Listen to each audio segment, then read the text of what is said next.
Seorang kakak laki-laki yang seharusnya melindungi, justru tega berbuat ruda paksa terhadap adik perempuannya di Buleleng. Hal ini dilakukan GE terhadap adik kandungnya yang berusia 14 tahun. Kasih Humas Polres Buleleng, AKP Gide Darmadi Atmika membenarkan adanya peristiwa itu. Disebutkan, aksi bejat itu dilakukan pada 13 Mei tahun 2024 siang hari. Korban KA diajak keluar rumah dan dijanjikan sesuatu, KA pun terpaksa ikut. Namun tiba-tiba GA mendaratkan sepeda motornya di sebuah penginapan. KA dipaksa untuk melayani GA di penginapan itu. Usai melakukan aksinya, GA kembali ke rumah bersama KA. Setibanya di rumah, KA tidak langsung menceritakan kejadian itu.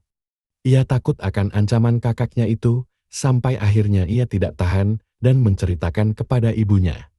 Mendengar cerita sang anak, ibunya langsung melaporkan kejadian itu ke polisi. Saat ini, korban masih mengalami trauma. Korban KA telah mendapatkan pendampingan dari pendamping rehabilitasi sosial RI dan diawasi oleh kepolisian serta keluarganya.